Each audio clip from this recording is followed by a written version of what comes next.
نحمد و نصلی علی رسولہ الکریم اما بعد اعوذ باللہ من الشیطان الرجیم بسم اللہ الرحمن الرحیم وَلَقَدْ أَرْسَلْنَا رُسُلًا مِّن قَبْلِكَ وَجَعَلْنَا لَهُمْ أَزْوَاجًا وَذُرِّيَّةً صدق اللہ العظیم وصدق مولانا العلی العظیم ونحن علی ذلک لمن الشاہدین والشاکرین الحمد للہ رب العالمین والصلاة والسلام علی طیب الانبیاء والمرسلین وعلی آلہ واصحابہ الطیبین الطاہرین۔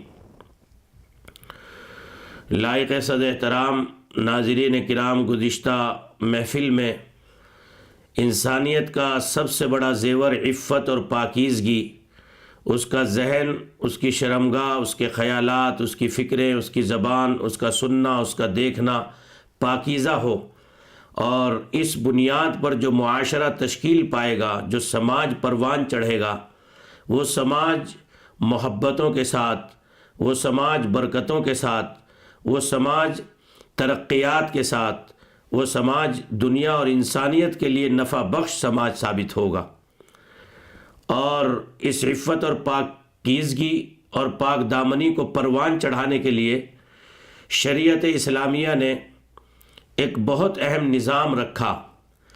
جس نظام کو فالو کر کے اور اس کی اتباع کر کے ہم گندگی کے ماحول سے، گندگی کے طرز سے بچ سکتے ہیں۔ اس لیے ہم آج کی محفل میں آپ سے بات کریں گے اس معاملے سے متعلق جو معاملات اور معاشرت دینی میں آتا ہے، جس کو امر نکاح کہتے ہیں۔ بنیادی اور پوائنٹ کے طور پر چند باتیں آپ نکاح سے متعلق ذہن میں رکھیں۔ نمبر 1، جب سے اس دنیا کو اللہ نے آباد فرمایا، سیدنا آدم علیہ السلام کی ذات عالی سے لے کر حضرت نبی پاک علیہ السلام تک، حتیٰ کہ قیامت تک، اور آگے بڑھ کر کہوں تو جنت میں بھی اللہ اس عمل کو باقی رکھیں گے۔ یہ اتنا مبارک اور اتنا مستحسن امر ہے اللہ کے نزدیک، اللہ کے مقرب اور محبوب بندوں کے نزدیک، گویا کہ یہ صرف ہمارے نبی ہی کی سنت نہیں بلکہ سنت الانبیاء والمرسلین ہے۔ اس لیے سیدنا حضرت علی رضی اللہ تعالیٰ عنہ ارشاد فرماتے ہیں کہ 4 چیزیں فطرت انسانی میں ہیں، فطرت انبیاء میں ہیں، تمام انبیاء میں مشترکہ 4 چیزیں ضرور پائی جاتی ہیں۔ نمبر 1 الحیا، جس پر کل کی محفل میں بات ہوئی۔ نمبر 2 السواک، مسواک کا کرنا۔ اور نمبر 3 تعطر، یعنی انسان کا پاک صاف ستھرا رہنا۔ اور چوتھی چیز ہے نکاح کا کرنا۔ اس لیے قرآن مقدس میں فرمایا گیا نبی پاک علیہ السلام کو مخاطب فرما کر، وَلَقَدْ أَرْسَلْنَا رُسُلًا مِّن قَبْلِكَ وَجَعَلْنَا لَهُمْ أَزْوَاجًا وَذُرِّيَّةً۔ اے نبی، ہم نے آپ سے پہلے جتنے انبیاء کو دنیا میں بھیجا، تمام کے اولاد تھی، انہوں نے نکاح کیا۔ حالانکہ ناظرین کرام، آپ یہ بھی جانتے ہیں کہ تمام انبیاء معصوم ہوتے ہیں، اور تمام انبیاء کو دنیا میں صرف اس لیے بھیجا جاتا ہے تاکہ وہ اللہ کے بندوں کو اللہ کا تعارف کرائیں، اس کی قدرتوں کو سمجھائیں، اس کی خالقیت اور مالکیت کو سمجھائیں، اور ساری انسانیت کو یہ بات باور کرائیں کہ عبادت کے لائق، پوجا کے لائق اور صرف سمان اور احترام کے لائق اگر کوئی ذات ہے تو وہ صرف اور صرف اللہ کی ذات عالی ہے۔ ان کی زندگی کا بنیادی مقصد ہی یہ ہوتا ہے کہ وہ اللہ کے بندوں کو اللہ کی ذات سے جوڑیں۔ لیکن اس کے باوجود نکاح، اس کے باوجود معاشرتی زندگی ان کی زندگی کا بھی حصہ ہے، اور اس کو قرآن پاک نے تذکرہ فرمایا۔ اس لیے نبی پاک علیہ السلام نے جگہ جگہ اس کی ترغیب فرمائی، اور قرآن پاک میں اس کے علاوہ بھی اور بہت سے مقامات پر کہیں فرمایا گیا فَانْكِحُوا مَا طَابَ لَكُم مِّنَ النِّسَاءِ مَثْنَىٰ وَثُلَاثَ وَرُبَاعَ، کہ تم عورتوں سے، پاکیزہ عورتوں سے شادی کرو، 2 سے، 3 سے، 4 سے۔ کہ اللہ کے نبی نے فرمایا النکاح من سنتی، نکاح میری سنت ہے، جو بندہ اس سے اعراض کرتا ہے، دوسرے جملے میں حدیث کے فمن رغب عن سنتی فلیس منی، جو نکاح سے اعراض کرتا ہے وہ مجھ سے نہیں ہے۔ یہ نکاح کے فضائل اور ترغیبات یہ بتا رہی ہے کہ نکاح انسانی زندگی کو پاکیزگی کے ساتھ پروان چڑھانے کا ایک بنیادی ذریعہ ہے، اور اگر نکاح اہمیت کے ساتھ، عظمتوں کے ساتھ ہوگا تو پھر ہمارے گھروں میں اور ہماری نسلوں میں دینی وقار، حیا اور عفت اور پاکیزگی جنم لے گی۔ اور یہ بات بالکل اہمیت کے ساتھ اپنے دلوں پر نوٹ فرما لیجئے کہ جن چیزوں کو وقت آتے ہی فوراً جلدی کرنے کے لیے اسلام نے تاکید فرمائی ہے، ان میں سے سیدنا حضرت علی رضی اللہ تعالیٰ عنہ فرماتے ہیں کہ نبی پاک علیہ السلام نے مجھے وصیت فرمائی، اور فرماتے ہیں سب سے پہلی وصیت جو مجھے فرمائی وہ یہ ہے کہ اے علی، جب نماز کا وقت ہو جائے تو اس کا وقت فوت ہونے سے پہلے نماز کو ادا کرو۔ نمبر 2 فرمایا اگر تم سے کوئی غلطی، گناہ ہو جائے تو مرنے سے پہلے توبہ کا اہتمام کرو۔ پھر فرمایا اگر تمہارے اوپر قرض ہو تو وقت سے پہلے اس کو ادا کرنے کی فکر کرو، اور اگر کوئی شخص مر جائے تو اس کی تجہیز و تکفین میں جلدی کرو۔ اور 5ویں چیز فرمائی اگر لڑکا یا لڑکی گھروں میں بالغ ہو جائے اور ان کے مناسب رشتے مل جائے تو بغیر کسی تاخیر کے اس کو فوراً ادا کرو،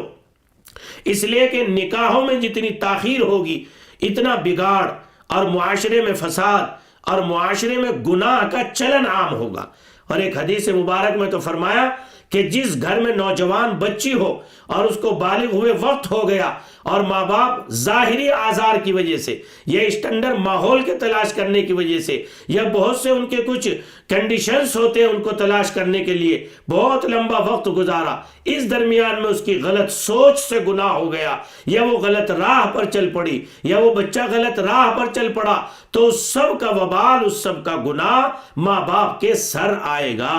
ہمارے اکابر تو یہاں تک احتیاط کرتے تھے کہ جس آدمی کے یہاں بالغ بچی ہے اور بغیر کسی ظاہری دنیا کی عوارضات کی وجہ سے وہ ان کا نکاح نہیں کر رہا ہے تو اس کے گھر کا کھانا پینا بھی نہیں کرتے تھے، کہ یہ گویا کہ یہاں خون ہو رہا ہے، کہ جہاں انسان کی گویا کہ جذبات کو مارا جا رہا ہو۔ اور یہ لڑکی جب بالغ ہو جاتی ہے یا لڑکا جب بالغ ہو جاتا ہے تو اللہ تبارک و تعالیٰ نے جنسی خواہشات کی تسکین، یعنی آج کی انگلش لینگویج میں آپ کہیے کہ سیکسول سسٹم جو قدرت نے ہر ایک بندے اور بندی کے اندر رکھا ہے، اور وقت پر اس کے جائز شکل مہیا نہ ہو تو پھر ناجائز کو فروغ ملتا ہے۔ اس لیے مثل مشہور ہے کہ جہاں نکاح کا نظام سستا ہوگا وہاں زنا مہنگا ہوگا، اور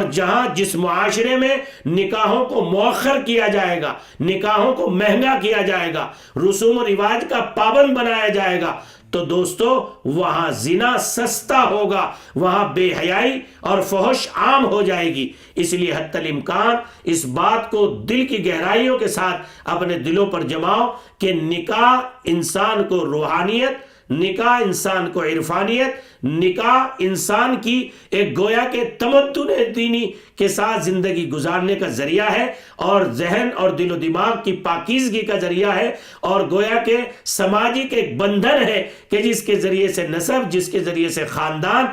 مستحکم ہوتا ہے اور وجود میں آتا ہے۔ آپ اندازہ لگائیے کہ سارے انبیاء علیہ السلام 1,24,000 انبیاء، کوئی نبی ایسا نہیں گزرا سوائے سیدنا یحییٰ علیہ السلام اور سوائے سیدنا عیسیٰ علیہ السلام کے۔ سیدنا یحییٰ علیہ السلام پر تو اتنا غلبہ تھا اللہ کے خوف کا کہ وہ ہر حال میں روتے رہتے تھے، اور ان کے گالوں پر روتے روتے گڈھے پڑ گئے تھے، انہیں معلوم ہی نہیں تھا کہ کیا ہے نظام، کیا ہے معاملہ، اور وہ بس مغلوب رہتے تھے اللہ کی محبت میں۔ اور سیدنا عیسیٰ علیہ السلام کو 33 سال کی عمر میں آسمانوں پر اٹھا لیا گیا، لیکن جب آپ اس دنیا میں تشریف لائیں گے تو آپ کا نکاح بھی ہوگا قرب قیامت میں، آپ کے اولاد بھی ہوگی، اور نبی پاک علیہ السلام کے روضہ اطہر میں جو جگہ خالی ہے وہاں پر آپ کی تدفین ہوگی۔ اس سے یہ اسٹیبلشڈ ہو گیا، یعنی یہ طے ہو گئی بات کہ چاہے روحانیت کے کتنے ہی اعلیٰ مدارج پر انسان ہو،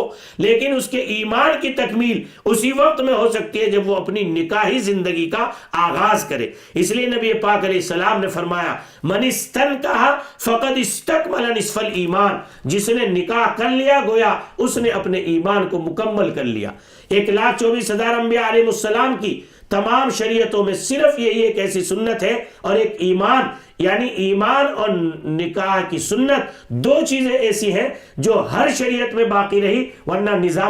نمازوں کا نظام بدلا، روزوں کا نظام بدلا، اور اسی طرح سے دیگر اعمال اور اخلاق کا نظام بدلتا رہا، لیکن ایمان اور نکاح صرف میرے اور آپ کے محبوب نبی کی سنت نہیں بلکہ سنت الانبیاء والمرسلین ہے۔ اور یہ عظیم سنت نکاح صرف دنیا میں نہیں بلکہ اللہ اس کو مرنے کے بعد سورگ میں، جنت میں بھی اہل ایمان کے لیے باقی رکھیں گے۔ حدیث مبارک میں فرمایا گیا اور قرآن پاک کی آیت سے اس حدیث کی تائید ہوتی ہے۔ قرآن پاک میں ہے وَزَوَّجْنَاهُمْ بِحُورٍ عِينٍ کہ ہم اہل ایمان کا نکاح حور عین سے کریں گے، اور حور عین وہ حور ہوگی جو حسن و کمال کے اعلیٰ مدارج پر ہوگی۔ اگر کھارے سمندر میں بھی تھوک دے تو گویا کہ وہ میٹھا ہو جائے۔ 70 حلے پہن کر، جوڑے پہن کر اس کے اندر کا گودا حسن کی وجہ سے چمک رہا ہوگا۔ لیکن اہل ایمان ذرا ہوش کے کان سے سنیے کہ جس سے آپ نے نکاح کیا ہے اور اس نے آپ کا حق ادا کیا اور آپ نے اس کا حق ادا کیا اور وہ بھی جنت میں گئی اور آپ بھی جنت میں گئے، تو حدیث مبارک میں ہے کہ اللہ تبارک و تعالی،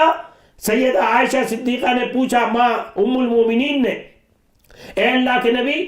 جنت کی جو عورت ہوگی یعنی جو بیوی ہوگی وہ افضل ہوگی یا حور عین افضل ہوگی؟ کیا تعبیر فرمائی ہے میرے اور آپ کے محبوب صلی اللہ علیہ وسلم نے؟ آپ نے فرمایا عائشہ، اس عورت کو 70 گنا حسن دیا جائے گا حوران جنت کے مقابلے میں، اور اس کا حسن حور عین کے مقابلے میں ایسا ہوگا جیسے عورتیں جوڑا بناتی ہیں اور وہ بڑا نقش و نگار جوڑا ہوتا ہے، کپڑا بڑا قیمتی، لباس فاخرہ، اور اس کے نیچے وہ استر لگا لیتی ہیں، تو اس استر کے مقابلے میں اس اوپر کے